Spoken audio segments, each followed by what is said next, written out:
नाम मानसी क्रिया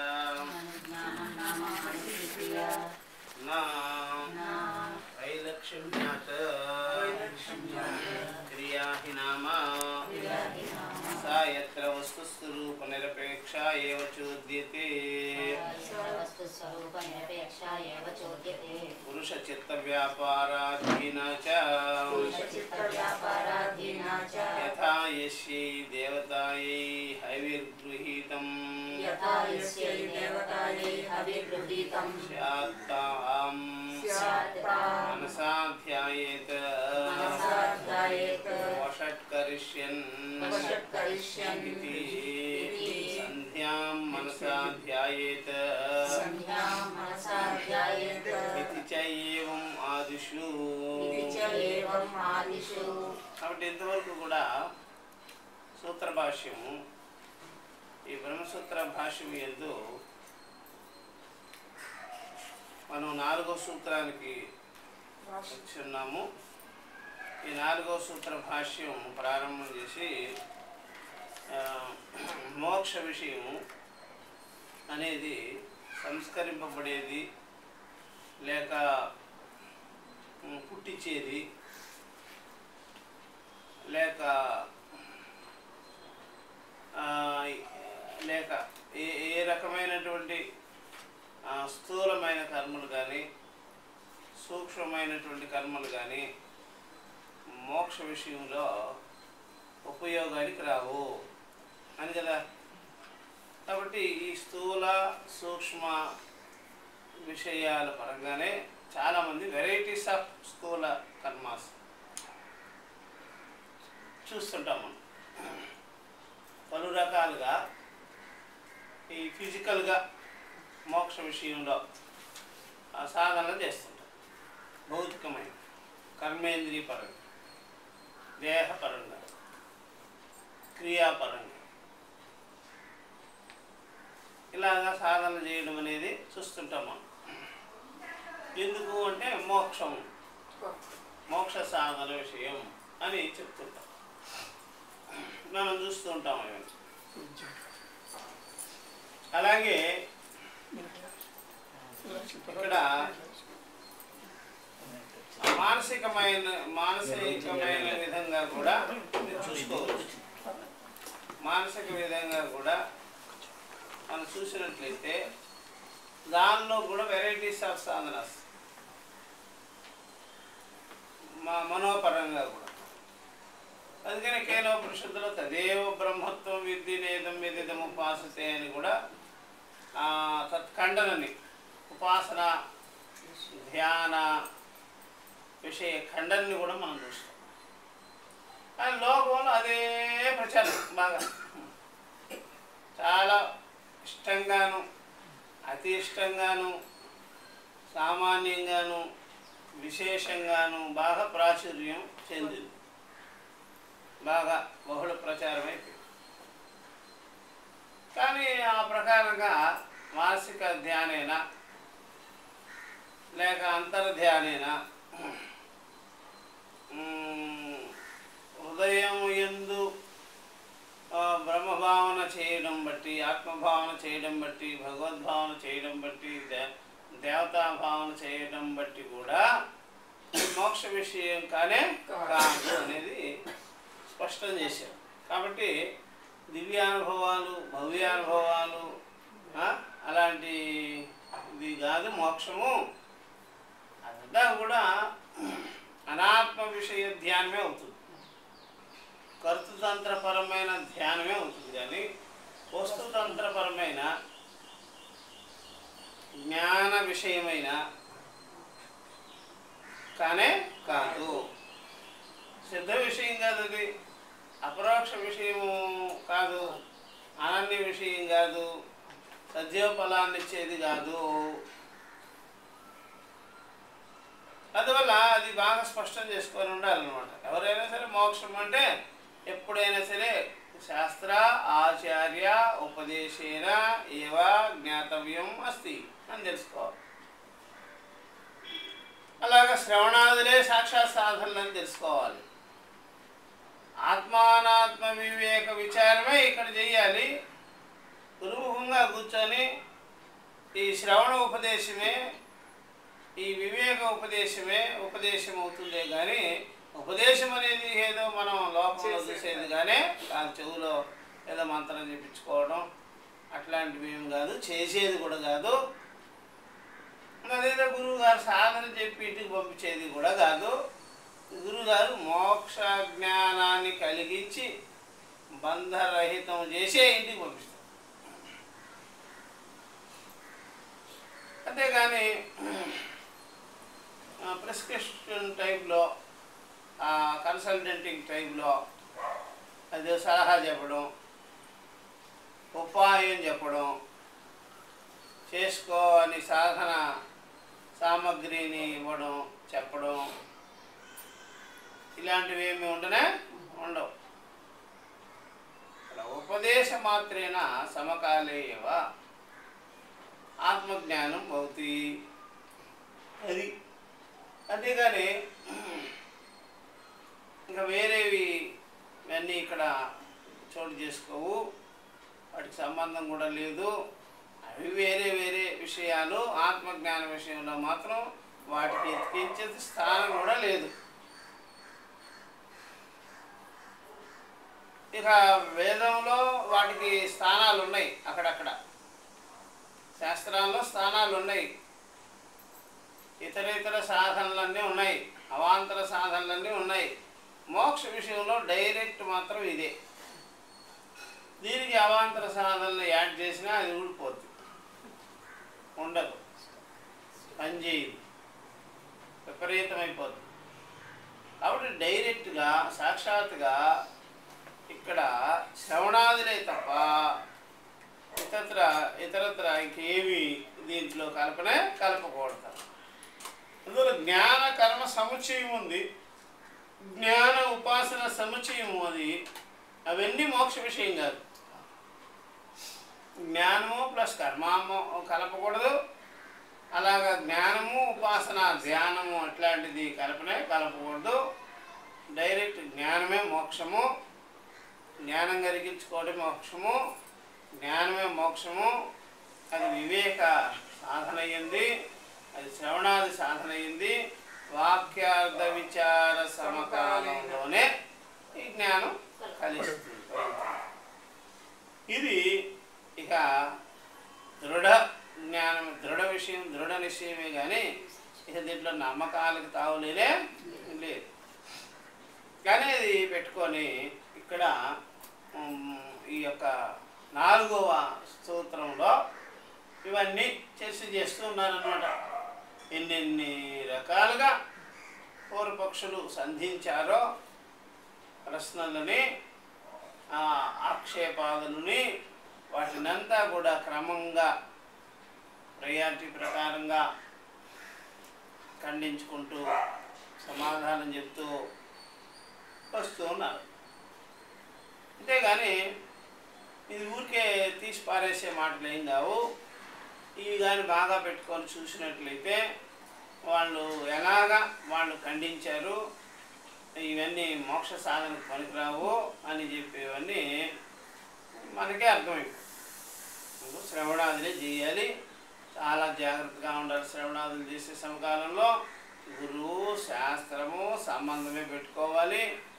గురు శాస్త్ర సమకాలంలోనే, ఉపదేశ సమకాలంలోనే జ్ఞానాన్ని నిశ్చయం చేసుకోవాలి. అంతేగాని ఒకసారి అర్థం కాలేదంటే రెండోసారి అయినా అర్థం కావాలి, మూడోసారి అయినా, నాలుగోసారి, ఎప్పటికైనా సరే ఇక్కడే ఈ శ్రవణ సమకాలంలోనే, ఉపదేశ సమకాలంలోనే అవగతమయ్యే విషయం. కానీ ఇంకా దీన్ని తప్పించి మనకి ఇంకేదో చెయ్యాలి అనే మాట వాళ్ళు చెప్పరు, మనము అనుకోరాదు. ఇతరులను కూడా మనం దగ్గరికి చేర్చుకోవద్దు. అన్యావాచ విముంచత. మనకు అర్థం కాకపోయినా అదే పద్ధతిలో మళ్ళీ వినాలి. ఇది ఊరికి చెప్పేవే మళ్ళీ స్పష్టతకు వస్తాయి. అప్పుడు రాలేదు, ఇప్పుడు వస్తుంది. అప్పుడు రెడీగా లేదు మనసు, ఇప్పుడు రెడీ కూర్చుంటుంది. అంతే తప్ప ఇది వదిలిపెట్టి ఇంకో చోటకి వెళ్ళకూడదు. అట్లా మొదట గొడవపడిన భార్యే తర్వాత అందంగా కనిపిస్తుంది. మొదట గొడవ పెట్టుకున్న ఇద్దరు దంపతులే మళ్ళీ బాగానే ఉందిలే అనుకుంటారు. అట్లా అనిపిస్తుంది మనసుకి, అంతే. భూతంలా, ప్రేతంలా, దెయ్యంలా, గొడవలా, కష్టాల్లా అనిపిస్తుంది. అదే మనసే బాగా ఉంటుంది. ఒకప్పుడు మనసు అనుకూలంగా లేదు, దానికేదో బాహ్య విషయాల పట్ల ఏదో ఉన్నది. ఇప్పుడు మరలా అదే మనసు బాగానే చూపిస్తుంది, దాని డైరెక్షన్ సరిగ్గా లేదు. అట్లాగే తత్వ విషయంలో కూడా మనసు సహకరించకపోయేటప్పటికి ధాతు ప్రసాదాన్ మహిమానమాత్మన. ధాతు ప్రసాదాత్ మీన్స్ ఆ ఇంద్రియాదుల యొక్క అనుగ్రహం అనేది, ధాతువులు అంటే ఇంద్రియాలే, ధారణాత్ ధాతవ. ఎందుకయ్యా అంటే ఆభరణాలు వేసుకుంటే మనుషులు ఎవరు, ఇంద్రియాలు ఉంటే మనుషులు అవుతారు. కళ్ళు ఉండాలి అతికింపబడి, చెవులు ఉండాలి అతికింపబడి, ముక్కు, నోరు ఇవన్నీ అతికింపబడి ఉన్నాయి కదా. అందుకనే ధారణ ధాతవ, మనిషి బతుకున్నాడు. ఒకటి పార్టీలు తీసేసినాం అనుకోండి ఏమైపోతుంది. అందువల్ల అవి అనుగ్రహంగా ఉండాలన్నమాట. మనసు అతికింపబడి ఉంది, దీని లోపల సెట్ చేశారు. అలాగే సర్వేంద్రియాలు సెట్ చేశారు. అవి అనుకూలంగా లేకపోతే మనకి ప్రతికూలంగా నడుస్తున్నాయనుకోండి, మనసు, బుద్ధి, ఇంద్రియాలు అవన్నీ విపరీతంగా ఉన్నాయనుకోండి, మనకి జ్ఞానం కలిగించుకునే అవకాశం లేదు. లౌకికమైన జీవితం కూడా జీవించలేం. అయ్యే చూపిస్తుంటుంది, లేనిపోనివన్నీ చెప్తుంటుంది. అందువల్ల ఎవరినైనా సరే మీరు వాళ్ళని అదుపులో పెట్టుకోవాలి. భర్తని, భార్యని, పిల్లల్ని, స్నేహితుల్ని, సమాజాన్ని అదుపులో పెట్టుకోవాలంటారు కదా. ఈవెన్ దేవుళ్ళను కూడా అదుపులో పెట్టుకోవాలంటారు. వీళ్ళు మాంత్రికులు ఏం చేస్తారంటే ఒక క్షుద్ర దేవతను అదుపులో పెట్టుకోవాలంటారు. మంత్రాల అదుపులో, మాయల అదుపులో అనుకుంటాం కదా. ఇవన్నీ అనవసరమైన ఎక్స్ట్రా పనులు. కానీ మనసుని అదుపులో పెట్టుకుంటే బెటర్. ఎవరిని అదుపులో పెట్టుకోవాలి? మనసు, సర్వేంద్రియాలు అదుపులో పెట్టుకోవాలి. అప్పుడు మనసు అధీనంలో ఉందనుకోండి, భార్య అధీనంలో ఉన్నట్టే, భర్త అధీనంలో ఉన్నట్టే, దేవుడు, దయ్యాలు అన్ని అదుపులో ఉంటాయి, జగత్ అదుపులో ఉంటుంది. మన అంతఃకరణం మనకి అనుకూలంగా. భార్య భర్తలు చేతులు పట్టుకొని నడుస్తారు చూసారా, భుజాల మీద వేసుకొని నడుస్తారు కదా, అట్లాగే మనసు మీద చెయ్యి వేసుకొని నడవాలి. అది మనమే చెయ్యాలి, మనం దాని మీద చెయ్యాలి. మనం అట్లాగా ఆలింగనం అంటారు కదా, మంచి మాట అది, కానీ తప్పు అర్థం వచ్చేసి. ఆలింగనం అంటే ఏదో దేహాలు ఏదో ముసల్మాన్లు కానీ బక్రీద్ ఎప్పుడు చూస్తాం అట్లాగా, అది కాదు. ఆలింగనం అంటే లింగం మీన్స్ మనసు కదా, దాన్ని ఆలింగనం చేసుకో. లింగం మీన్స్ ఏంటే లింగ శరీరం అంటే అర్థమేంటి, మనసే. ఆలింగనం అంటే దానికి అతుక్కొని ఉండాలి ఇద్దరు గట్టిగా. మనసు ఆలింగనం చేసుకొని ఉంటే మన మాట ఉంటుంది, అది మనం చెప్పినట్టు ఉంటుంది. మనకు అనుకూలంగా, వ్యతిరేకంగా ప్రచారం చేయకూడదు. 24 గంటలు మనం దెప్పుతూ ఉన్నట్టుగా ఉండకూడదు. మన తప్పుడు మార్గం చూపించకూడదు. మనకి లేనిపోనివన్నీ ఎంత చేయకూడదు. అనుకూలంగా ఉండాలి. అంత ఫ్రెండ్షిప్ ఎక్కడా కనిపించదు. కాబట్టి ఏదైనా సర్దుబాటు చేసుకునేటట్టుగా చెప్పాలి. మనసు విపరీతమైన ధోరణి చేయరాదు, సర్దుబాటు చేసుకునేటట్టుగా చెప్పాలి. అలాగా తత్వజ్ఞానానికి అనుకూలంగా గురువు దగ్గర కూర్చోవాలి, శాస్త్రం దగ్గర కూర్చోవాలి. బాగా వినేటట్టుగా ఇంద్రియాలంతా అదే అదుపు చేసి పెట్టి మన విషయం ముందు ఉంచాలి. అట్లా ఉంటారు. అదంతా కూడా అది బాగా స్పష్టం చేసుకునేదానికి ఉపాయం. ఆ ప్రకారంగా చేసుకోవాలయ్యా. అంతేగాని మనసుకి పని పెట్టడం కాదు, మనసుని అనుగ్రహంగా ఉంచుకోవాలి.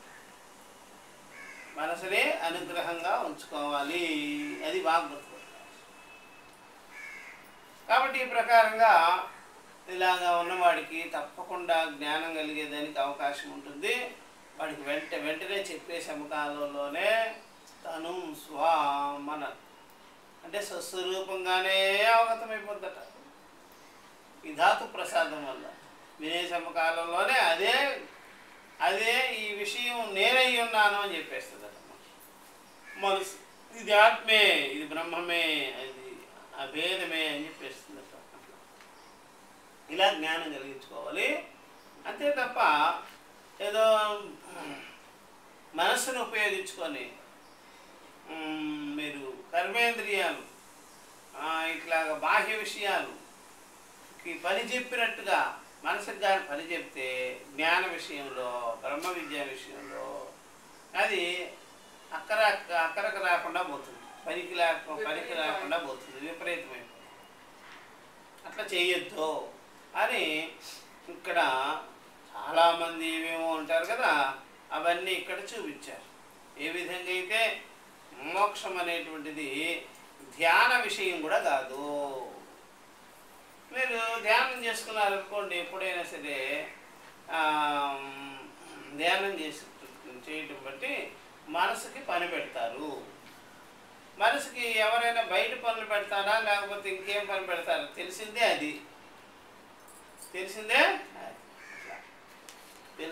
అదే అన్నమాట.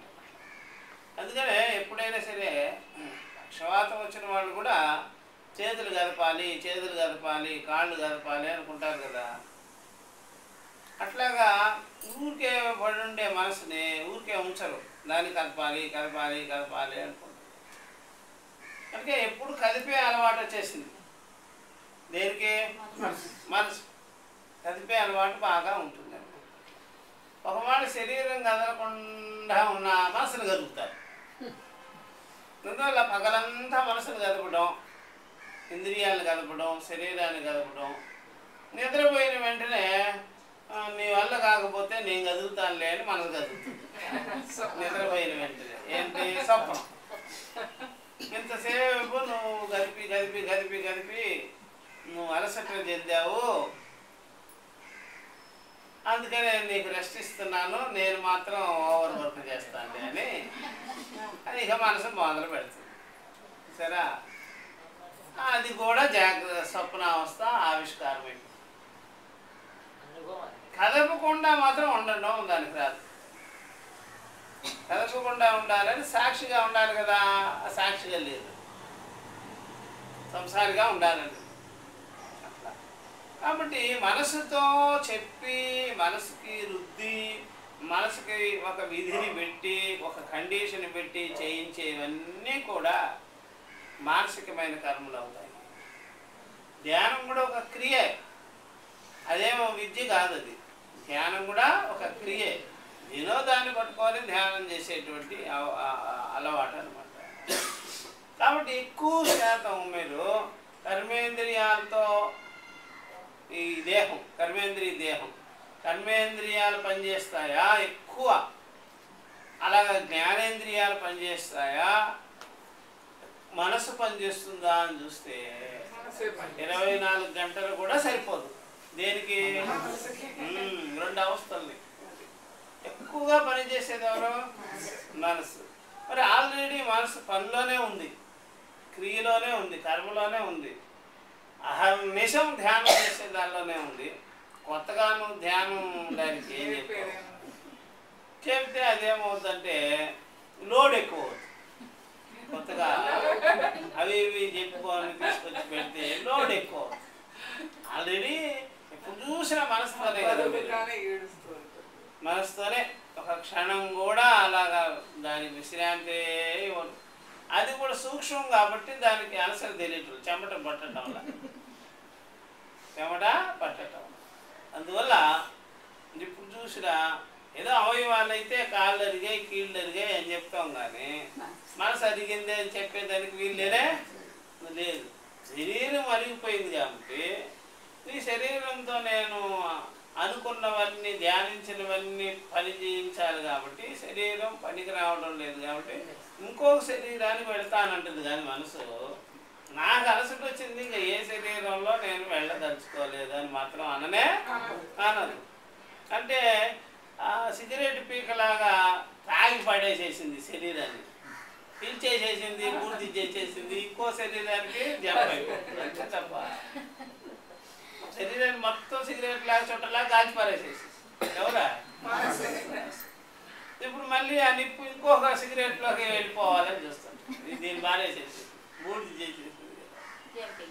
అట్లా చేస్తుందే కానీ దానికి ఆరుదల, ఆరిపోవడం, అరుగుదల ఏమి లేదు. కాబట్టి అహర్నిశం ధ్యానం చేస్తుంది. ఎప్పుడూ ధ్యానమే ధ్యానం. దానికి కొత్త రకమైన ధ్యానం ఎక్స్ట్రా అవుతుంది. కాబట్టి దాన్ని వివేకం చేయించేది సత్యమా కాదా, అది వస్తుతంత్రమా కాదా, అది జ్ఞానస్వరూపమా కాదా అని దానికి చెప్పాలి. కానీ ఊరికే విషయాల్ని ఆరోపిస్తుంటే ధ్యానం చేస్తుంది. విషయాలను ఆరోపించకుండా ఉండు. స్వరూప జ్ఞానం కలిగించుకోవాలి. విషయ ఆరోపం కిందకి రాదు. స్వరూప జ్ఞానం కలిగిస్తే విషయ ఆరోపం కిందకి రాదు. స్వరూపం దాని విషయాలన్నీ ఆరోపణ చేస్తున్నావు కాబట్టి అది విషయ ధ్యానం కిందకి వస్తుంది అనమాట. అందువల్ల ఏదో ఒకటి వేయకు మనసుకి. ఇంకా మనసులో ఉంటే వేయడం కాదు. అందువల్ల అది తెలుసుకోవాల్సింది. మనసుకి వేయడం నేర్పుతున్నారు అందరూ. కాబట్టి మనసులో ఉండే తీయడం నేర్చుకోవాలి. మనసుని సాక్షిగా ఉంచాలి. లేకపోతే మనసుకే సాక్షిగా మనం నిలబడాలి. మనసుకి సాక్షిగా నిలబడితే ఇక మనసు ఏం చేస్తుంది? ఇంకేం చేయదు, అనుకూలమైపోద్ది. ఇప్పుడు సాక్షిత్వం లేకపోయేటప్పటికి మనసే సాక్షి అయిపోతుంది. మనసుకే సాక్షి కానప్పుడు మనసే సాక్షి అవుతుంది. మనసే సాక్షిగా అయితే అన్నీ ఆరోపణ చేసుకుంటుంది. మనసుకే సాక్షిగా ఉంటే ఆరోపాలు కుదరదు. చూసారా? అందుకని ఎప్పుడైనా సరే పై అంతస్తులో మీరున్నారు అనుకోండి, ఎప్పుడైనా పై అంతస్తులో ఉన్నారు, మీ దగ్గర ఏమీ ఒక తాడు కూడా లేదు అనుకోండి. అప్పుడు మీకు కావలసినటువంటివన్నీ వస్తువులు రోడ్డు మీదకి వెళుతూ ఉంటాయి, తినే వస్తువులన్నీ. అప్పుడు మీరు చూసుకోవాల్సిందే కానీ కావాలంటే రావు. పైనుంచి చూస్తుంటారు అంతే. దిగువలో ఉన్నారనుకోండి, రోడ్డు కానించి ఇల్లు దిగువగా డౌన్ ఫ్లోర్లో ఉన్నారనుకోండి, వాడిని వెంటనే పిలుచుకుంటుంటారు. అలా మనసు అన్నీ సంగ్రహిస్తుంది, సాక్షి చూస్తూ ఉంటుంది. ఎందుకని? చూసారా? దిగదు. చూసారా? దిగదు. ఏవి దాని దగ్గర అలాంటి పరికరాలు ఏవి లేవు. మనసుకి తాళ్ళు లాంటి పరికరాలు, గరిటెలు లాంటివి అన్నీ ఉన్నాయి. అన్ని ఇంద్రియాలంతా ఉపయోగపడి, కర్మేంద్రియాలను ఉపయోగపడి మా పనిముట్లన్నీ ఉన్నాయి దాని దగ్గర.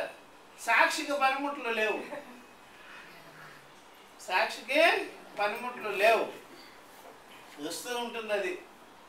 మనసుకి పనిముట్లు చాలా ఉన్నాయి. అందులో డౌన్ ఫ్లోర్లో ఉంది, బజార్లో పోయేవన్నీ కొనేస్తుంది, అన్నీ కావాలి. అర్థమైందా? అందువల్ల సాక్షి ధ్యానం చేయదు, చూస్తూ ఉంటుంది. మనసు ధ్యానం చేస్తుంది, అన్నిటినీ లాక్కుంటూ ఉంటుంది. ధ్యానం చేసిన మనసు వ్యవహారం చేయడానికి రెడీ. చూసేటువంటి సాక్షికి వ్యవహారం లేదు, అది బాగుంటుంది. అర్థమైందా? కాబట్టి సాక్షి చూపుకి మనసు చూపుకి తేడా ఉంటుంది. సాక్షి చూపుకి మనసు చూపుకి తేడా ఉంటుంది. రెండిట్లోనూ ఆత్మ సమానంగా ప్రకాశించుకొని ఉంది. ఒకటేమో నిజమైన ప్రకాశం, సాక్షిది నిజమైన ప్రకాశం. మనసులో ఉండే ప్రకాశం, సాక్షి ప్రకాశం ఉంది కదా, అది ఆరోపింపబడి, అది భాషించబడింది. ఇప్పుడు భాషింపబడిన చైతన్యము అంతఃకరణంలో సర్వేంద్రియాల వైపు తిరుగుతుంది. భాషింపబడిన చైతన్యము ఏం చేస్తుంది? సర్వేంద్రియాల వైపు తిరుగుతుంది. చూసారా? జానామితి తమేవ భాంతం అనుభాతి సమస్తం జగత్. నేను తెలుసుకుంటూ ఉన్నాను అని ఎప్పుడు ఉంటుంది సాక్షిలో. నేను తెలుసుకొని చేసేవాడుగా ఉన్నాను అనిపించుకుంటుంది మనసు. కాబట్టి మనసు యొక్క సాక్షిత్వము కల్పితము, డూప్లికేట్. సాక్షి యొక్క సాక్షిత్వము, ఆత్మ యొక్క సాక్షిత్వము సిద్ధం, పర్మనెంట్. అది బాగా గుర్తుపెట్టుకోవాల్సింది. ఏ సాక్షి ఎప్పుడు ఉంటుంది, ఏ సాక్షి వచ్చిపోతుంటుంది, లేనిపోయినవన్నీ కల్పించుకుంటుందో. చూస్తే కావాలంటుంది, చూస్తే చూసినట్టుగానే ఉంటుంది. చూస్తే చూసినట్టుగా ఉండేదేమో సాక్షి, అది అది యథార్థమైన సాక్షి.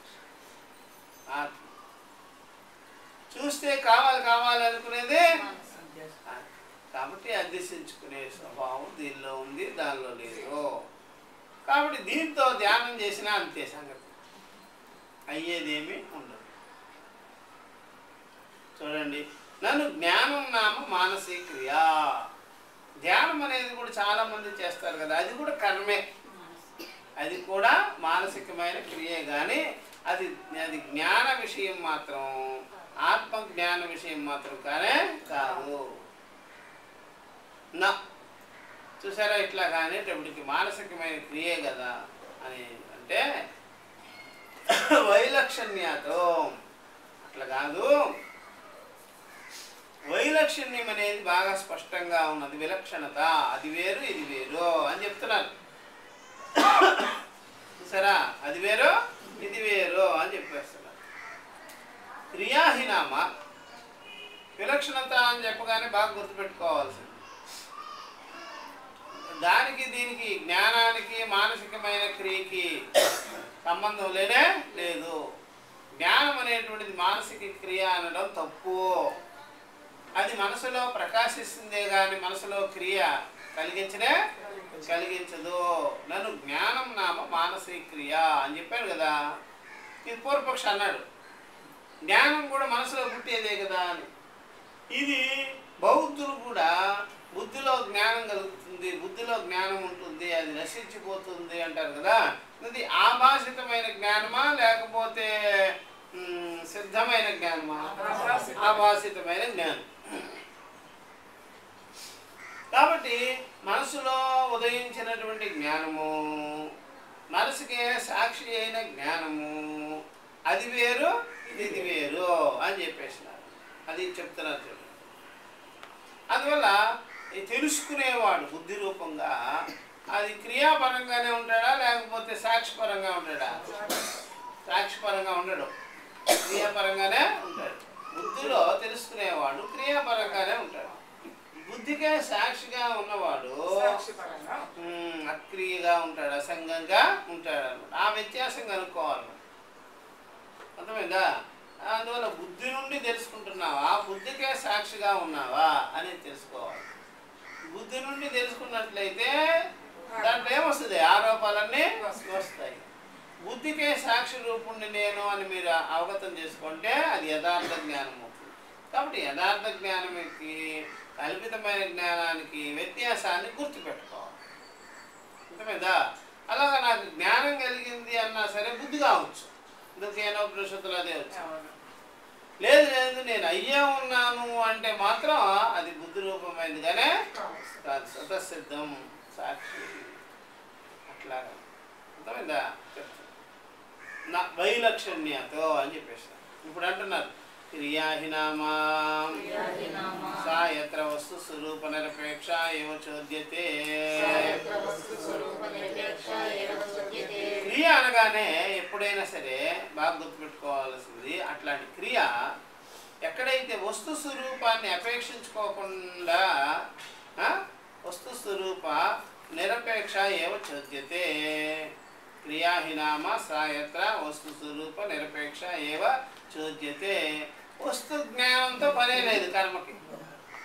కర్మకి వస్తు జ్ఞానంతో పని లేదు, చేసేస్తూ ఉంటుందంటే. వస్తు జ్ఞానంతో దాని స్వరూపం ఏమిటి, దాని స్వభావం ఏమిటి, దాని తీరు తెన్ను ఏమిటి అనేది కర్మలో ఉండదు. కర్మలో ఊరికే కర్మ చేసేస్తాం అన్నమాట. ఏ పనైనా అంతే, అర్థమైందా? అట్లా ఇప్పుడు ఎవడైనా సరే ఒక మంచి పదునైన కత్తి తీసుకొచ్చి ఎవరినైనా నరికాడు అనుకోండి, అది ఇనుముతో చేయబడింది కత్తి. ఇనుము నుండి ఇలాగ చాలా ఐటమ్స్ చేస్తారు. అయినా వాడికి ఎందుకు కత్తి నరికేదానికి కాబట్టి నరికిపడేస్తాడు. అంటే వాడికి ఇవన్నీ అవసరం లేదు, వస్తు జ్ఞానంతో పనిలే. ఇప్పుడు మనిషి ఉన్నాడు అనుకోండి, మనిషి ఎప్పుడైనా సరే తాను పుట్టిన తర్వాత వెంటనే నేను తినేవాడిని, తాగేవాడిని, తర్వాత కర్మ చేసేవాడిని, తర్వాత ఏదో సంసారిని, దుఃఖిని, అట్లాగా. కాబట్టి నాకు కావలసినటువంటి దానికి ఏవేవి నాకు ఇంద్రియాలకి మనసుకి కావాలో, జఠరానికి కావాలో అవన్నీ కూడా పని చేసి సంపాదిస్తాను. ఆ పని ఎట్లాగైనా ఉండొచ్చు, నీకేమి. ఎవరినైనా కొట్టైనా తింటాను, లేకపోతే మామూలు పని అయినా చేసుకొని తింటాను అన్నట్టుగా ఉంటాడే. కానీ అసలు నేను ఎందుకు పుట్టాను, తినేవాడెవరు, అంతకు పూర్వం ఏమిటి, వాటితో అవసరంలా చేశాడు అంతే, పడిపోతాడు వ్యవహారం. తన్ను ఒక పనిముట్టుగా భావిస్తాడు అంతే. తనను తానేమనుకుంటాడా, పనిముట్టుగా భావిస్తాడు. ఇప్పుడు ఒక ఇంజన్ ఉందనుకోండి, పనిముట్టే అది. ఆ ఇంజన్ స్టార్ట్ అయింది అనుకోండి, దాంట్లో పెట్రోలో డీజిలో పోయాలి. అలాగే మనం ఇంజన్ వ్యవహారం చేసేదానికి చేస్తే మనం తిండి పెట్టుకుంటాం శరీరానికి అంతే. ఇంకేం ఆలోచన చేసే పని సంసారాలు అందరూ తినడం, తాగడం, వ్యవహారం చేసుకోవడం, కొట్టుకోవడం, తిట్టుకోవడం, అంతే. చివరికి ఎప్పుడైనా ఇంజన్ కానీ పూర్తిగా రిపేర్ వచ్చేస్తే అంతే. ఆ రిపేర్ కూడా ఎందుకు చేసుకుంటున్నానని అడగండి ఎప్పుడైనా హాస్పిటల్కి పోయి, తినేదానికట మళ్ళీ వ్యవహారం చేసేదానికి. ఎందుకు హాస్పిటల్కి పోయి అన్నీ చూపించుకున్నామంటే మళ్ళీ దెబ్బలాడుకునేది తినేదానికి అంతే తప్ప ఇంకేం పనిలే. అర్థమైందా? ఇంకా అంతకన్నా ఆలోచన రాదు వాళ్ళకి. కాబట్టి వాళ్ళు బాగు చేసుకున్న శరీరాన్ని మళ్ళీ యాక్షన్లో పెట్టేదానికే, మళ్ళీ వ్యవహారంలో పడేసేదానికే తప్ప ఇంక వేరే ఆలోచనే రాదు. ఎందుకు పుట్టేవారు, అసలు ఎందుకు చనిపోతున్నావు, ఏమిటి కార్యక్రమాలన్నీ ఏమిటి అనేది ఏమి అసలు అంతు పట్టని విషయం. అంతు పట్టని విషయము అని చెప్పుగానే నువ్వేదో అయోమయంలో ఉన్నట్టేగా, అంధకారంలో ఉన్నట్టేగా, నీకంటే గొప్పది ఇంకేదో ఉన్నట్టేగా. మరి అది తెలుసుకునేదానికి ప్రయత్నమే చేయడు. ఈ ప్రకారంగా కర్మ అనేది వస్తు స్వరూపాన్ని అపేక్షించుకోకుండానే కలుగుతుంది, చేస్తారు. ఏం అర్థం చేసుకునే పనేలా. అది ఏ కర్మైనా అంతే, వైదిక కర్మ కానీ లౌకిక కర్మ కానీ ఎందుకు చేస్తున్నావు, ఎందుకు చెయ్యాలి అనేటువంటి తంతే లేదు, అస్సలు లేదు. ఏం లేదు. అది బాగా గుర్తు. అది మనకు జరిగేది, మనం చూసేది ఎక్కడైనా సరే. ఎందుకు చేస్తున్నామో ఎవరికి ఏమి తెలియదు. అయోమయంలో అంధకారంలో జరిగిపోతుంది అది. సరే అట్లాగా అలాగా లోకంలో ఎవరైనా చూడండి, ఎవరైనా ఒక సినిమా యాక్టర్ కూడా వస్తే కూడా జనాల్లో వీడికి మన ఫ్యాన్స్ అవుతాము అయిపోవాలి. అప్పుడే అభిమాన సంఘాలు అయిపోవాలి. మీ అమ్మకి నువ్వు ఫ్యాన్స్ కాదు, మీ అబ్బకి ఫ్యాన్స్ కాదు, తల్లిదండ్రులకు నువ్వు ఫ్యాన్స్ అంటాయా, వాళ్ళు ఫ్యాన్స్ కాదు. అయ్యావా అభిమాన సంఘం అయిందా? తండ్రి మీద నీకు అభిమానం లేదు, తల్లి మీద అభిమానం లేదు, అన్నదమ్ముల మీద అభిమానం లేదు, అక్కాచెల్లెల మీద అభిమానం లేదు, నీ పెళ్ళి ఏంటి పెళ్ళమ్మ మీద కూడా అభిమానం లేదు. వాడెవడో వాడు కనిపిస్తే వాడికి అభిమాన సంఘం. అలాగా దెయ్యానికి అభిమాన సంఘం అయిపోతా, అది కూడా అవుతారు. ఇలా అసలు బుర్ర తోసది అంతే, ఏదో ఒకటి ఫిక్స్ అయిపోవడం. అస్సలు ఇంత లేదు జ్ఞానం. కాబట్టి కర్మ అనేది వస్తుస్థితిని కనుక్కోదట, చేసేయడమే చేసేయడమే చేసే. అదే మనం అంటాం కదా, ఎప్పుడైనా సరే దున్నపోతు ఈనింది కట్టేయండి, దీనింది కట్టేయండి, పరిగెత్తాలి దానికి. అందువల్ల ఏదైనా చేసేస్తూ ఉంటారు అంతే, ఏదైనా చేసేస్తారు ప్రతిదాన్ని. అట్లా ప్రతిదీ కూడా చేస్తుంటారు మనుషులు, భలే వాళ్ళు. పురుష చిత్త వ్యాపారాధీనచ, అవన్నీ మనం నేర్పడమే సమాజానికి. ఎవరైనా సరే మీకు గొడవలు వస్తే నూతులో దూకాలట, నా 10 మంది దూకారంటే మనం కూడా ఆ సంప్రదాయం పాటిస్తాం అంటారు అంతే. అర్థం చేసుకునే పనిలే, అది కూడా అదొక సంప్రదాయం అన్నమాట. ఏదో కష్టాలు వస్తే తెచ్చుకోవాలి, పారిపోవాలి అంతే, అది సంప్రదాయమే. మళ్ళీ అర్థం చేసుకునే పనే లేదు. కాబట్టి కర్మ అనేది అస్సలు బుద్ధికి సంబంధం లేకుండా, జ్ఞానానికి సంబంధం లేకుండా, వస్తుస్థితిని కనుక్కోకుండా ఊరికే గుడ్డిగా నడిచేదాన్ని ఏమంటారా కర్మ అంటారు. గుడ్డిగా కళ్ళకు గంట కట్టుకోవచ్చు. పురుష చిత్త వ్యాపారాధీనచ, పురుషుడి యొక్క చిత్త వ్యాపారాధీనంగా ఉంటుంది ఆ కర్మ. పురుషుడి యొక్క మనసు ఉంది, ఆ మనస్సు వ్యాపారానికి తగ్గట్టుగా ఉంటుంది. అంటే వీడు సంకల్పాలు చేసేస్తాడు, ఏదో అది నాకు కావాలి, ఇది నాకు కావాలి, ఆరోపాలు చేసేసుకుంటాడు, అభిమానం పెట్టుకుంటాడు, మమకారం పెట్టుకుంటాడు, మోహం పెట్టుకుంటాడు, ఏదేదో ఊహించుకుంటాడు. దానికి ఏమీ వివేకం ఉండదు, శాస్త్రం ఉండదు, యుక్తి ఉండదు, ఊహించుకుంటాడు, చేసేస్తాడు. అంతఃకరణలో బిజీ, కర్మేంద్రియాల్లో కూడా బిజీ అంతే. ఆలోచన ఏమి ఆ పైన లేదు, కింద అసలు రాదు. చేతులు ఏమి విమర్శిస్తాయి, బుద్ధికి విమర్శే లేదు, చేసేటివే పని. పురుష చిత్త వ్యాపార అధీనచ, పురుషుడు మనిషి వాడి చిత్తం యొక్క తీరు ఎలా ఉంటుందో ఆ ప్రకారం చేసేయడమే, దాని అధీనంలో ఉంటుంది చేసే పనులు. అక్కడ కల్పన జరిగింది, నేను చేయడం అంతే. దాన్ని అతిక్రమించడం అనేటువంటిది లేదు ఎవరికి. అసలు ఎందుకు చేస్తుంది అని బుద్ధిని క్వశ్చన్ చేయరు, ఎందుకు నీకు కోపం వస్తుంది అని బుద్ధిని క్వశ్చన్ చేయరు, ఎందుకు తాపం వస్తుందో అని బుద్ధిని అడుక్కోరు, ఎందుకు నువ్వు బాధపడుతుంటావు అని అడుక్కోరు. అడిగే పనిలే, అంత సమర్థత నాకెక్కడదండి. పెద్ద పొలం చూసి భయపడినట్టే మనసుని. ఎందుకు నీకు అసలు ఎందుకు రావాలి నీ మనసులో వికారాలని మనసుని అడగండి. అది ఏమైనా ఆత్మ పరిక్రమ కరణం అని చెప్పారు కదా, అంతఃకరణం అని చెప్పారు కదా, అదేమో యజమానా నీక? ఆ మాత్రం కూడా తెలియకపోతే ఎట్లా? నా బుద్ధి ఎందుకు ఇలా చేస్తుంది అని ఎవరు క్వశ్చన్ చేసుకోలేదు. భయం బుద్ధి అంటేనే. ఆ స్థాయిలో మేము ఎదుగుదల లేదు. కాబట్టి పురుష చిత్త వ్యాపారం ఎలా ఉంటే అలాగా దానికి అనుకూలంగా మనుషులు ప్రవర్తిస్తూ ఉంటారు. బుద్ధిని క్వశ్చన్ చేసుకోవాలి, మనసుని క్వశ్చన్ చేసుకోవాలి, నిలదీయాలి. ఎవరినో వాళ్ళని నిలదీశాం, వీళ్ళని నిలదీశాం అనుకోవటం కాదు కదా. యథాచ చెప్తున్నారు, యథా యశ్చై దేవతాయై హవిర్గృహీతం స్యాత్ తాం మనసాధ్యాయేద్ వషట్కరిష్యనితి. వైదికంలో చేయబడేటువంటి కర్మకాండ, ఉపాసన భాగాదులు అవి వాటిని గురించి కూడా చెప్తున్నారు ఇక్కడ. ఎట్లాగైతే చెప్తున్నాము, ఎస్ఐ ఏ దేవత కొరకైతే, దేవత ఏ కొరకైతే హవిస్సును మనం ఇస్తామో, ఒక దేవత కావచ్చు, ఇంకెవరైనా కావచ్చు, ఆ దేవతకి మనము మన హవిస్సుని ఇస్తాం.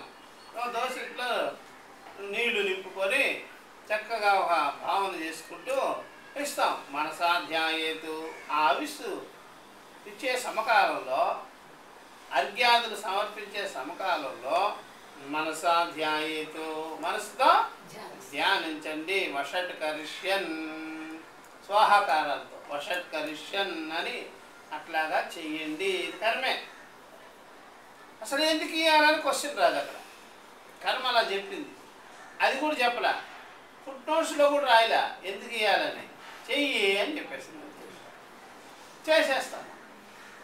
సరే, అట్లాగ వైదికంలో ఉండేటువంటి ఈ యొక్క అర్ఘ్యాదులు సమర్పించటము, సంధ్యావందన సమకాలంలో ఇట్లాంటివన్నీ చేస్తాం కదా మనము.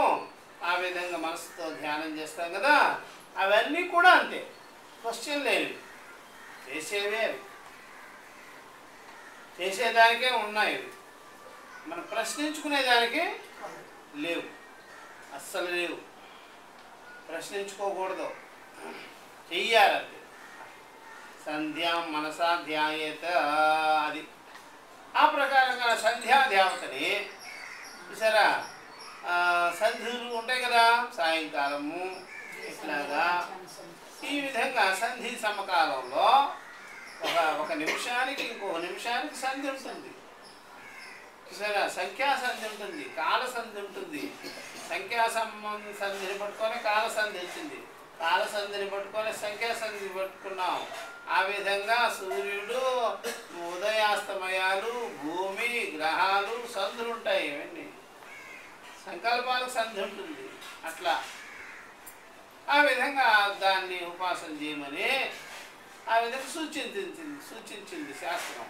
కాబట్టి సంధ్యాం మనసా ధ్యాయతో అది ఏమో ఆదిషు ఇలాంటి మొదలగు వాక్యాల్లో ఈ యొక్క కర్మకాండ ఉపాసన భాగాదులు చెప్పబడినటువంటి వేద భాగాలలో ఈ ప్రకారంగా కర్మ విధానం అంతా, ఉపాసన విధానం అంతా ఉంది కదా.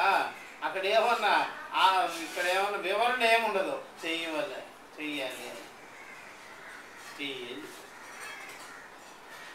ఇదంతా కూడా మానసికమైనటువంటి కర్మ అవుతుంది. ఇది మాత్రం తత్వజ్ఞానం మాత్రంగానే, తత్వజ్ఞానం కాదు.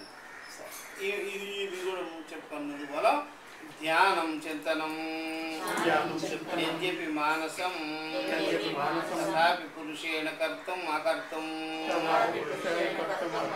అన్యథా వా కర్తుం శక్యం పురుషతంత్రత్వాత్ జ్ఞానం తు ప్రమాణజన్యం ప్రమాణంచ యథా భూతవస్తు విషయం అతః జ్ఞానం కర్తుం అకర్తుం అన్యథా వా కర్తుం అశక్యం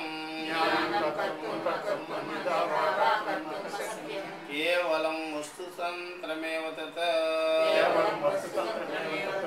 న చోదనాతంత్రం న అపి పురుషతంత్రం తస్మాత్ మానసత్వే అపి జ్ఞానస్య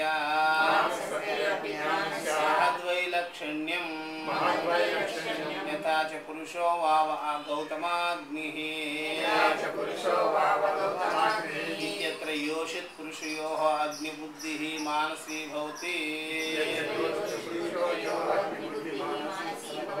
ఇది భాష భాగం. ధ్యానం అనేటువంటిది చింతనం అంటారు. ధ్యానం మీన్స్ చింతనం, మనోచింతనం, మానసిక చింతనం. అని చెప్పి మానసం అట్లాగైనా సరే మనోజన్యమైనది. ఈ క్రియ అంతా ఏమిటే ధ్యానం అంతా మనోజన్యమైనది, మనసు ఎందు కలిగేవి, మనసు ఎందు పుట్టించేవి. తథాపి పురుషేణ అయినప్పటికీ కూడా మనసులోనే పుడుతుంది అదే ధ్యానం అనేది. జ్ఞానం కూడా మనసు ద్వారానే విచారింపబడుతుంది. సరే, ధ్యానం మనసులో జరిగే ఒక రకమైనటువంటి మానసికమైన క్రియ. జ్ఞానం అనేది మనసులోనే ఈ రకమైన వివేక జ్ఞానము, చూసారా, వివేక జ్ఞానము ఈ ప్రక్రియ అనేది మనసులోనే కలుగుతుంది.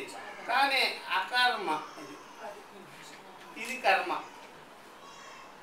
సరే, ఇది అకర్మ. సరే, అది కర్మ. మీరు ఎప్పుడైనా చెప్పుకోవాలంటే బాగా చూసి చెప్పాలంటే, ఒక చాకు తీసుకున్నాం మనము, చాకుని తీసుకొని ఇలా తుడిచాం. తుడిస్తే చాకుకి పని పెట్టామా, చాకుకి పని పెట్టలేదా?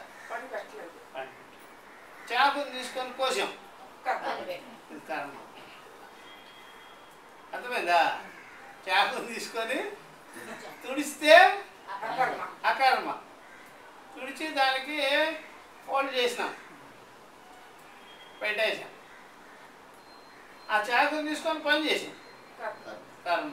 అట్లాగా అంతఃకరణలో వివేక జ్ఞానం కలగడం అనేది ఏదో మనసుకి పని పెట్టడం కాదు, మనసుని కర్తృత్వం పెట్టడం కాదు, మనసుకి రెచ్చగొట్టడం కాదు, అభిలాష కలిగించటం కాదు, ఉద్వేగాన్ని కలిగించటం కాదు, దానిలో ఉండే యథార్థాన్ని చెప్పడం, యథార్థాన్ని తెలుసుకోవడం.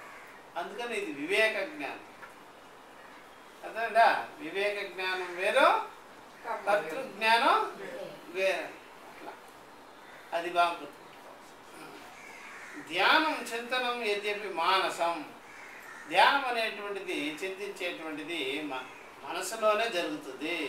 తథాపి పురుషైన కర్తం, అయినప్పటికీ కూడా ఇక్కడ పురుషుడు మనిషి ద్వారా కర్తం చేయవచ్చును. అది చూసారా, చేయవచ్చును, అకర్తం మానవచ్చును, అన్నితావా కర్తం ఇంకొక రకంగా కూడా చేయవచ్చు. ఏది ధ్యానం అనేది, ధ్యానం మన ఇష్ట ప్రకారం చేయొచ్చు. ధ్యానం చేసేటువంటి పద్ధతి, చింతన చేసే పద్ధతి మనం అనుకున్నట్టుగా ఇష్టం వచ్చినట్టుగా చేసేదానికి అవకాశం. కర్తం శక్యం చెయ్యి, అకర్తం శక్యం చేయకుండా మానే, అనితావా కర్తం శక్యం ఇంకొక రకంగా కూడా చెయ్యి. చూసారా, ఇవన్నీ కూడా మనిషి యొక్క అధీనంలో ఉంటుంది, వారి అధీనంలో ఉంటుంది. వాడు ఇష్టం వచ్చినట్టుగా చేయొచ్చు. పురుషతంత్రత్వాత్ అంటారు. దీన్ని ఏమంటారా?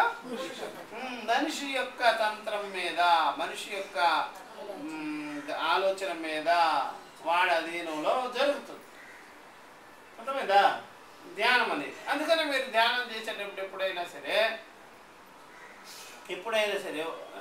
ఎవరినైనా సరే ధ్యానం చేసేటప్పుడు, ఇప్పుడు ఈ పుష్పాన్ని ధ్యానం చేస్తున్నాం అనుకోండి, ధ్యానం చేసేటప్పుడు ఇది కనిపించకుండా మళ్ళీ పువ్వు కనిపించవచ్చు.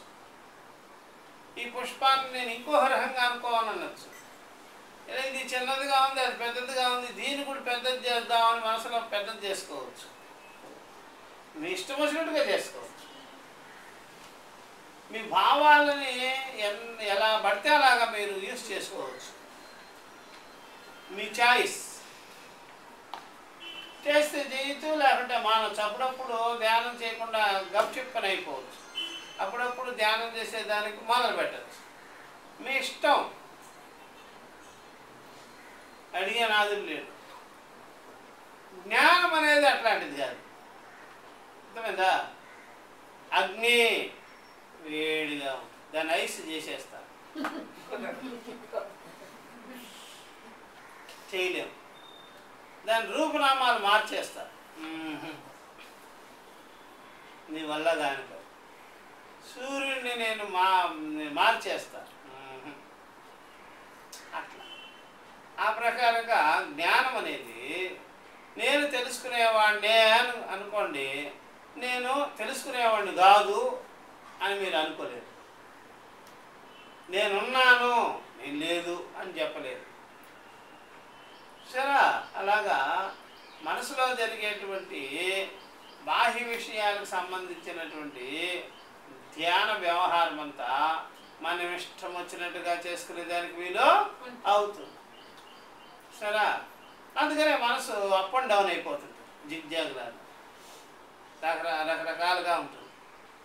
అవునా కదా? ఇష్టం వచ్చినట్టుగా ఉంటుంది. ఇంకేంటోనండి, ధ్యానం చేస్తుంటే మనసు ఎక్కడికో పోతుంది, పర్వాలేదులే నీ సౌమ్యం పోతే పోనీ అని ఉంటుంది కదా. మరి జ్ఞానం అలా కాదు. నేను చూసేవాడిని, తెలుసుకునేవాడిని, నేను సాక్షిని, నేను చైతన్యాన్ని అనే నిశ్చయంలో మీరు ఇంత కూడా ఏం చేయలేదు. ఎప్పుడు అదే నిశ్చయం. మనసుని ఎక్కువ తక్కువలు చూడొచ్చా, చూసేవాడిని ఎక్కువ తక్కువలు చూడొచ్చా? ఆ ధ్యానం. చూసేవాడు ఉంటాడు కదా, ఎక్కువ తక్కువలు రావు. ఎందుకయ్యా అంటే ఎక్కువ తక్కువలు ఉండే మనసును చూపిస్తుంది అది. నాకు మనసు బాగాలేదండి, నాకు మనసు బాగా ఉందండి, నా మనసు అటు పోయిందండి, నా మనసు ఇటు పోయిందండి, నా మనసు దాని గురించి ధ్యానం చేసింది, నా మనసు ఇట్లాగే ఈ వస్తువు గురించి అనుకునింది. ఇవన్నీ నువ్వు ఎలా చెప్పగలుగుతున్నావు? నువ్వు అటు ఇటు పోతే నువ్వు ఎలా చెప్తావు? నాకు మరుపు వచ్చింది, ఓకే. నాకు ఎరుకు వచ్చింది, నాకు జ్ఞాపకం వచ్చింది, ఓకే. నువ్వు ఉన్నావు, తెలుసుకునేవాడిగా ఉన్నావు, సాక్షిగా ఉన్నావు, ప్రకాశిస్తున్నావు. అందుకనే మనసు యొక్క ఎరుకు మరుపులను చెప్పావు. అది మర్చిపోతుంటే చెప్పావు. నా మనసు రకరకాలుగా ఉంది అని చెప్పావు, ఒక రకంగా ఉందని చెప్పావు. అది ఆ జ్ఞాన విషయంలో మీ యొక్క పురుష బుద్ధి ఉపయోగపెట్టేదానికి వీలు లేదు. స్వతంత్రమైన జ్ఞానం, ఆత్మస్వరూపమైనది, సిద్ధమైనది, వస్తుతంత్రమైనది. దాని వస్తుతంత్రం అంటే ఉన్నదన్నట్టుగా దాని సంగతే అంతే. దాని మీద మీరు ఇంత కూడా ఏమి వేయలేరు. మనసు మీద అయితే అందువల్ల సాక్షి జ్ఞానంలో ఇట్లాంటివి ఏమి కలవు కలిగించలే. అదొకటి బాగా తెలుసుకోవాలి.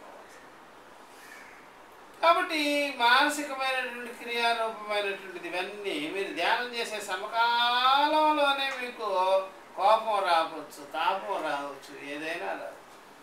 వస్తుందా రాదా? ఏదైనా రా, వెంటనే ఏదో అయిపోతుంది. తెలుసుకునేవాడు ఎప్పుడు ఏమీ కాదు. అట్లా అయ్యాడనుకోండి, అది కలగదు కదా. కాబట్టి మనసులో మార్పులు జరుగుతాయి, కానీ మనసుకు సాక్షిగా ఉండే వారి ఎందు ఎటువంటి మార్పు రాదు. అది తెలుసుకోవాలి.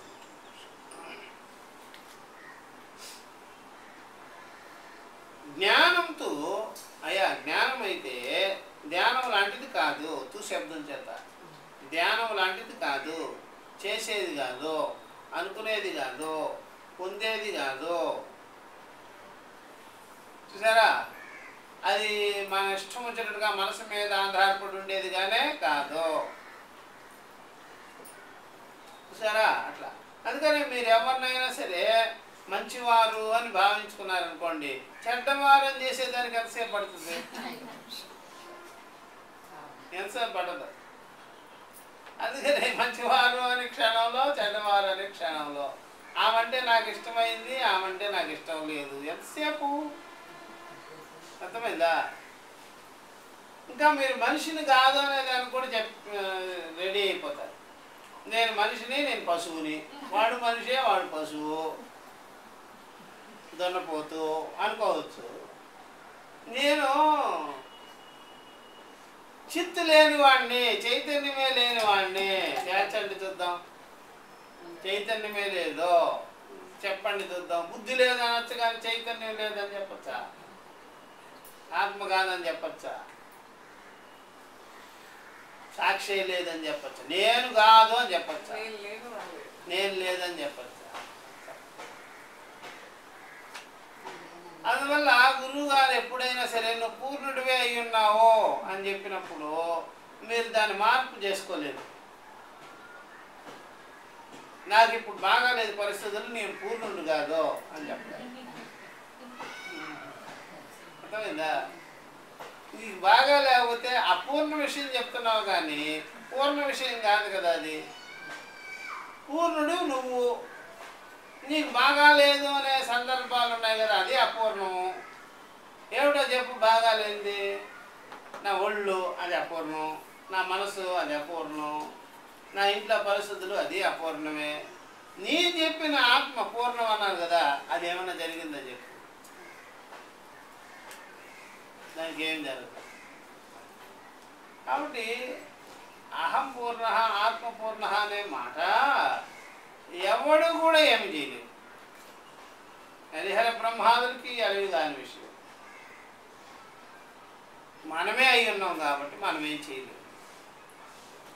కాబట్టి మనం ఏది అంటించుకోనున్నామో అవన్నీ కూడా దేహము, మనసు, ప్రాణము, ఇంద్రియాలు, బంధాలు, వ్యవహారాలు అన్నిటికీ కూడా వికారాలు వస్తాయి. దాన్ని ఏదన్నా చెప్పుకోవచ్చు. కాబట్టి జ్ఞాన విషయం అలాంటిది కాదు. కర్తం చూసారా, జ్ఞానంతో ప్రమాణజన్యం. అది ప్రమాణజన్యం అనగానే బాగా గుర్తుపెట్టుకోవాల్సింది శాస్త్ర ఆచార్య యుక్తితో అనుభవంతో పొందించే విషయం జ్ఞానము. అదేదో ఆషామాషి జ్ఞానం మాత్రంగానే కాదు. జ్ఞానం అనేది ఎక్కడైనా కలగనే కలగదు. అది ఎవ్వరి దగ్గర కూడా కలిగేది కాదు. జ్ఞానం అనేది ఉన్నదే. జ్ఞానం అనేది గురువుల దగ్గర మీకు నిశ్చయానికి వస్తుందే కానీ గురువుల దగ్గర అలాగా పుష్పంలాగా వికసించింది ఒక్కసారిగా భూమిలో నుంచి ఛేదించుకొని వచ్చినట్టుగా ఏదో గింజలు గింజలు అట్లాగా వచ్చుకునేది కానీ కాదు. స్వామి నా దగ్గర ఒక జ్ఞానం అనేటు నా దగ్గర నా లోపల మీరు జ్ఞానం అనేది ప్రవేశపెట్టారు. అది ఈరోజు నాకు మొలకలు వస్తున్నాయి, పిలకలు వస్తున్నాయి అని చెప్పేది కానీ కాదు. చూసారా, మీరు జ్ఞాన స్వరూపులే అని మీ దృష్టిని తిప్పుతున్నామే కానీ మీ మీదకి జ్ఞానం మీ సొంతం మీరయ్యే ఉన్నారు. అట్లా అది బాగా గుర్తుపెట్టుకోవాలి. అందువల్ల ఒక చెట్టు కింద కూర్చుంటే కానీ, ఒక పుట్ట కింద కూర్చుంటే కానీ, ఒక స్థలంలో కూర్చుంటే కానీ, ఒక ఏదో భావన చేసుకుంటే కానీ, ఎవరో మనల్ని టచ్ చేస్తే కానీ వచ్చేది మాత్రం కానే కాదు. నేను బోధి వృక్షం కింద కూర్చున్నాను, నాకు జ్ఞానం కలిగింది. లేకపోతే ఏదో టోపీ లాంటిది, పిరమిడ్ లాంటిది, అది గోరి కట్టడం కింద కూర్చుంటే వచ్చేది కానీ జ్ఞానం కాదు. గబ్బిలం కింద కూర్చుంటే మాత్రం జ్ఞానం తప్పనిసరిగా వస్తుంది. గబ్బిలాలు వెయ్యాలి మన మీద ఏదో ఒకటి. అందువల్ల దేని కిందో దాని మీద కూర్చొని జ్ఞానం పొందేది. చెట్టు తొడలో పోయి కూర్చున్నా సరే జ్ఞానం కలగదు. ఇంకా ఏ చెట్టు కింద కూర్చున్నా కలగదు. ఇంకే పని చేసినా కలగదు. అందుకని బుద్ధుడు కూడా ఫాల్స్ నాలెడ్జ్ అదంతా. బోధి వృక్షం కింద కూర్చోవాడు. అవి అందరూ పోయి కూర్చున్నారు, పెట్టలు రెట్లు వేయాల్సిందే. ఆ రెట్టే అనుకుంటా వేడివేడిగా తగిలేటప్పుడు జ్ఞానం అనుకున్నాడు. కాబట్టి ఇవన్నీ ఏం పనులు ఇవన్నీ. జ్ఞానం అనేది మనం జ్ఞానంతో ఉన్నాం, జ్ఞానంతో ప్రకాశితమయ్యే ఉన్నాం. గురువులు ఆ జ్ఞానాన్నే ఉన్నదన్నట్టుగా మనకి ఎరుకపరుస్తారు, నువ్వు అయ్యే ఉన్నావని. అంతేగాని జ్ఞానం ఇచ్చి పుచ్చుకునేది ఏం కానీ కాదు. చూసారా, అట్లాంటిది ఏం కాదు. స్వరూపమయ్యే ఉన్నాము. అందువల్ల అది ఆ ప్రకారంగా చెప్పే సమకాలంలోనే స్వానుభవంగానే అవగతమవుద్ది. బోధించే సమకాలంలోనే మన సత్తా, మన స్వరూపం, మన అనుభవం మనకి అవగతమవుతుంది. అంతే తప్ప అదేదో పొందే విషయము, చేసి పొందే విషయం మాత్రమే కాదు. ప్రమాణజన్యంతు జ్ఞానం యథాభూత వస్తు విషయం. భూత వస్తువు అంటే సిద్ధ వస్తువులు ఏ విధంగా మనం తెలుసుకుంటామో, అగ్నిని మనం ఏమైనా చెయ్యాలా? ఆల్రెడీ తెలుసుకున్నదా? ఈ భూమి మీద ఎవరైనా కొన్ని వస్తువులన్నీ సైంటిస్టులు కూడా పుట్టించారు కదా. అగ్నిని పుట్టించడా? అగ్నిని పుట్టించారా? ఆ అగ్ని తత్వం అన్నిట్లో ఉంది కాబట్టి వీళ్ళు ఎలక్ట్రాన్, న్యూట్రాన్, ప్రోటాన్ అనగలుగుతున్నారు. అదే లేకపోతే అణువైనా సిద్ధిస్తుందా? కాబట్టి ఆల్రెడీ అగ్నితత్వం పంచభూతాత్మకమై అన్నిటిలోనూ అణువుల్లోనూ వ్యాపింపబడి ఉన్నది. అగ్నిని ఎవరు పుట్టించరు, నీళ్ళని ఎవ్వరు పుట్టించరు, గాలిని ఎవ్వరు పుట్టించరు. అట్లాగే సిద్ధమైన వస్తువులాగే తెలుసుకునేవాడు కూడా, చైతన్య స్వరూపుడు కూడా సర్వభూతముల్లో అణువుల్లో కూడా. అందుకనే దోమ దేహం ఎంతది, ఎంత చిన్నది. మన చేతిలో దిగితే అదేమవుతుంది మటాషి. చేతిలో చిక్కిన వెంటనే ఏమైపోద్ది? ఆ చిక్కడమే ప్రాబ్లం. అర్థమైందా? చిక్కదు వెంటనే. అందుకనే మనం ట్రై చేస్తుంటాం. టక్క ఉంటే కుట్టగానే ఎక్కడో వెళ్ళిపోతుంది. ఎక్కడో బార్డర్లో కూర్చోండి. అది అది దేహం యొక్క చాకచక్యమా లేకపోతే తెలివి చాకచక్యమా? ఆ తెలివి అణువుల్లోనూ ఉంటుంది, మనలోనూ ఉంది, వాటిలోనూ ఉంది. అందువల్ల దేహంతో సమస్య కాదు అది, ఆ తెలివితో. అందువల్ల ఒక మనుషులతో మనం మాట్లాడేటప్పుడు తెలివితో సమస్య, దేహంతో సమస్య. తెలివితో సమస్య. ఆ మనిషిని చూడగానే పెద్ద పుల్లలాగా మనం భావిస్తాం. వీళ్ళతో మనకి ఏ సమస్య వచ్చి పడుతుందో రా బాబు అని. ఎందుకని? అంతఃకరణంతో పని అనమాట, శరీరంతో. అందువల్ల మనిషి మేలుకున్నప్పుడు ఇబ్బందిగా ఉంటుందా, నిద్రపోయినప్పుడు ఇబ్బందిగా ఉంటుందా? మేలుకుంటే లేనిపోని ఏం చెప్తారు, ఏం చేస్తారు. పడుకుంటే చంటి పిల్లవాడు కూడా అంతే, పడుకున్నాడా గొడవ తీరే. కాబట్టి ఆ చేతనం ఉంది కదా, మనసులో ప్రస్ఫుటనమయ్యి ప్రకాశించుకొని ఆ మనసులో భావాలన్నీ కలుగుతాయి. దానివల్లనే మనకి యాక్షన్స్ అన్నీ కనిపిస్తాయి. కాబట్టి ఆ యొక్క మనసుకే ప్రకాశితమై ఉన్నది కదా, ఆ జ్ఞానము ఒకరిచ్చేది ఏంది, పొందేది, చేసేది కానే కాదు. అందరి ఎందు అణువులు ఎందు వ్యాపించుకోండి. అనోరణీయాన్ మహతో మహీయాన్ ఆత్మాశయంతో నిహితో గుహాయాం. అంటే భూతములు ఎందు ఆత్మగా ఉంది, బుద్ధి ఎందే ఉంది ప్రకాశితున్నట్టు. అది అహమస్మిగా తెలుసుకోవాలి. నేను అయ్యే ఉన్నాను అని తెలుసుకోవాలి. నేను బ్రహ్మమే, నేను ఆత్మే అని తెలుసుకోవాలి. కానీ పొందే విషయం మాత్రం కానే కాదు. ఇది ప్రమాణంతో జ్ఞానం. ప్రమాణ విషయమైనది జ్ఞానము, భూత వస్తు విషయము, సిద్ధ వస్తు విషయము చేయవలసిన పని లేనే లేదు అని చెప్పేసి ఇది మనం నెక్స్ట్ క్లాస్లో చెప్తాం.